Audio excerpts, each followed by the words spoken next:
За намайг Чулууны Батүс гэдэг Дорногов аймгийн Эрдэнэ сумын харьяат.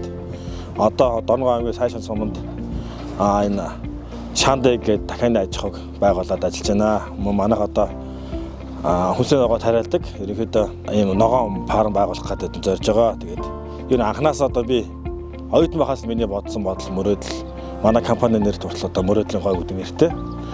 Би одоо ингэж мөрөөдөж одоо ийм байгууллагыг хүсч одоо ер нь бол 2006 онд компани байгуулсан. Яг энэ дахианы аж ахуйг бол 2021 онд байгуулад хамгийн анх бол 10,000 шувуутай эхлээд одоогоор бид нар 40,000 шувуутай байна. Ерөнхийдөө суурилж хүчин чадал маань бол 70,000 шувууны аж ахуй ийм байр тоног төхөөрөмж бэлэн болсон байж байгаа. Дорногов аймгийн хувьд бол өндөгний хэрэгцээг 100% хангаж байгаа. Илүү болсон өндгөө бус нөгөө нэг бүсийн аймагуд дээр нь Улаанбаатар руу ингэж нийлүүлж байгаа.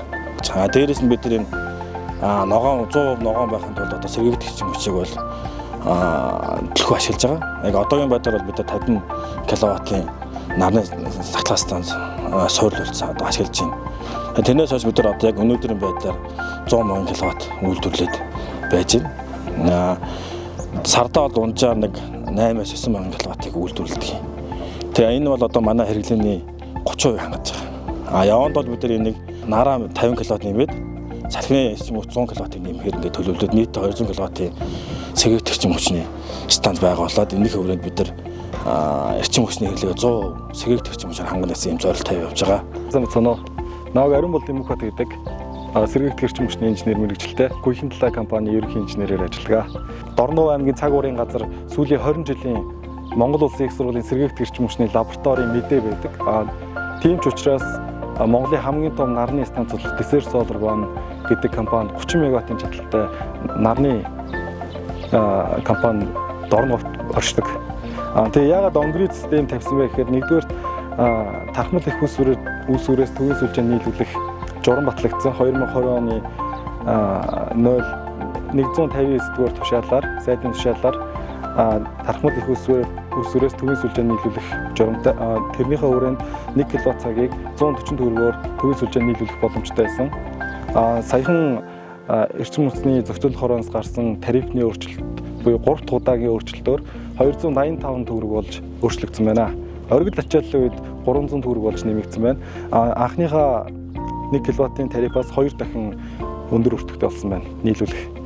Тийм ч учраас өмнө нь бол 140 төгрөг байхад анхны зарлага нөх хугацаа нь ойролцоогоор нэг 6 жил орчим байсан. Одоо бол ингээд 285 төгрөгөөр бодоход анхны зарлага нөх хугацаа нь 2.7-оос 3.2 жилийн хугацаанд ер нь бол аж ахуй нэгж анхныхаа зарлалыг нөхнө. Даг бууруулах зорилгоор айлуудад онгрид систем буюу тархмал их үүсвэрээс төвийн сүлжээ нийлүүлэх ийм системийг загварчлаа явж байна. Энэ нь одоо ямар үүрэг барилттай вэ гэхээр нүүрс түлдэг айлыг нүүрс түлхэхгүй захиргаа халгаар руу шилжүүлээд халаагуурын зардлыг 100% нарнаас одоо даахаар зохиомжилсан системийг загварчлаа явж байна. Нэгдүгээрт solar системийн 3 төрөл байдаг. On-grid, off-grid, hybrid гэдэг. Hybrid системийг суурилуулах хэрэгтэй. Hybrid системийн давуу тал нь гэвэл оргил ачааллын цагт батарей системээс чадал нийлүүлнэ. Аж ахуйн нэгжийн хувьд бол ихэвчлэн төлбөр тооцоогоо багасгах зорилттой учраас on-grid систем буюу анхны зардал багтай өртөг багтай системийг сонгож авдаг. Говийн бүсийн аймагуд ер нь одоо төвийн сүлжээнээс хараа тусуулахын тулд тодорхой хэмжээний батарей системийг суурилуулах хэрэгтэй. Тэгснээрээ магадгүй бид нэр 30 мега болон 55 мегагийнхаа салхин нар салхины станцыг бүрэн ашиглах боломжтой гэж үзэж байгаа.